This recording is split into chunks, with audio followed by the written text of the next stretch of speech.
بسم اللہ الرحمن الرحیم۔ السلام علیکم ورحمۃ اللہ وبرکاتہ۔ 7 جگہ بسم اللہ نہ پڑھنا ورنہ ثواب کی بجائے آپ کو گناہ ہو جائے گا۔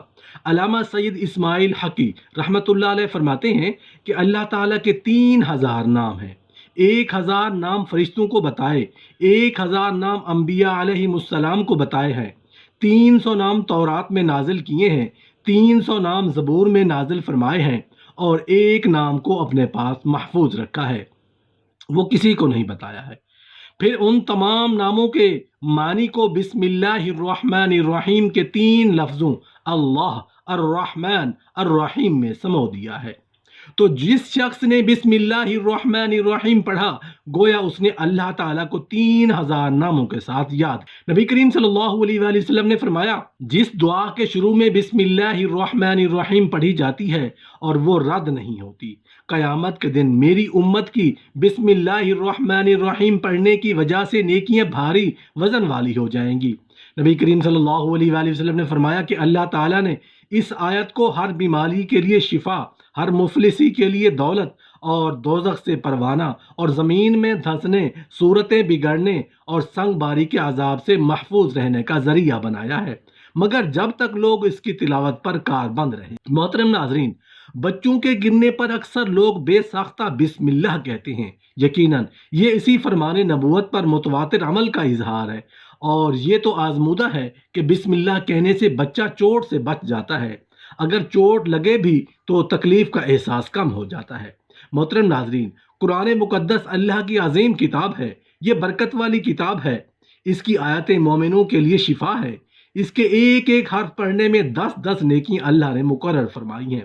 قرآن مقدس دنیا اور آخرت کی پریشانیوں کا علاج ہے، قرآن مقدس رحمتوں کا خزانہ ہے، لیکن اس عظیم رحمت والے خزانے سے مالا مال ہونا چاہتے ہو تو پہلے سچے دل سے بسم اللہ الرحمن الرحیم پڑھو، پھر اس خزانے کو کھولو اور زیادہ سے زیادہ اللہ کی رحمتوں کو حاصل کرو۔ جب قرآن مقدس جیسی عظیم کتاب بغیر بسم اللہ الرحمن الرحیم کے نہیں کھلتی، تو دوسرے جائز کام، برکتیں بغیر بسم اللہ پڑھے کیسے حاصل ہو سکتی ہیں؟ حضرت عثمان بن عفان رضی اللہ عنہ نے رسول اللہ صلی اللہ علیہ وآلہ وسلم سے بسم اللہ الرحمن الرحیم کی نسبت سوال کیا تو آپ نے فرمایا، یہ اللہ تعالیٰ کا نام ہے، اللہ تعالیٰ کے بڑے ناموں اور اس میں اس قدر نیکی ہے جیسے آنکھ کی سیاہی اور سفیدی میں۔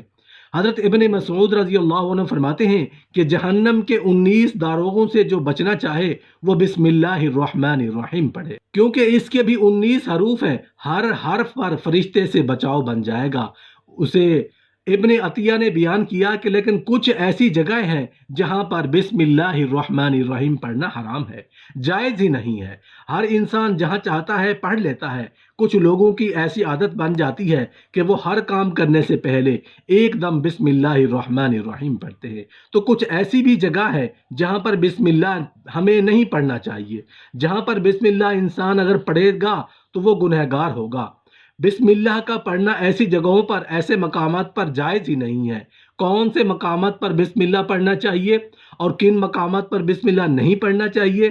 محترم ناظرین، عموماً کہا جاتا ہے کہ ہر کام شروع کرنے سے پہلے بسم اللہ الرحمن الرحیم پڑھنا چاہیے، کیونکہ بسم اللہ الرحمن الرحیم کا معنی ہے کہ اللہ کے نام سے شروع، جو مہربان اور نہایت رحم والا ہے۔ یعنی ہر کام جو شروع کر رہے ہیں وہ اللہ کے نام سے شروع کر رہے ہیں، تاکہ اللہ تعالی ہمارے اس کام میں برکت عطا فرما دے۔ اور بسم اللہ پڑھنے کے فائدے بھی بہت زیادہ ہوتے ہیں، اور اگر انسان کسی کام کو کرتا ہے تو اللہ تعالیٰ اس کے کام میں برکت عطا فرماتا ہے، اور یہ سنت بھی ہے۔ رسول اللہ صلی اللہ علیہ وآلہ وسلم نے بہت سارے مقامات پر ہمیں بسم اللہ الرحمن الرحیم پڑھنے کی تاکید فرمائی ہے، اور رسول اللہ صلی اللہ علیہ وآلہ وسلم نے بسم اللہ الرحمن الرحیم پڑھنے کا حکم دیا ہے۔ اب اگر آپ کوئی بھی نیک کام شروع کر رہے ہیں، اس نیک کام شروع کرنے سے پہلے بسم اللہ الرحمن الرحیم پڑھ لیں گے تو آپ کی سنت بھی ادا ہو جائے گی، اور اس پر آپ کو ثواب بھی ملے گا، اس کی برکتیں بھی آپ کو ملیں گی۔ اگر آپ نے کسی نیک کام شروع کرنے سے پہلے بسم اللہ پڑھ لیا تو پھر انشاءاللہ اس میں آپ کا نقصان نہیں ہوگا، اللہ تعالیٰ خود آپ کا حامی و مددگار اور ناصر بن جائے گا، کیونکہ آپ نے اپنے اس کام کو اللہ کے نام سے شروع کیا ہے کہ ہمارا کام تھا کرنا، اور بندہ کیا کرتا ہے جو اس کے بس میں ہوتا ہے۔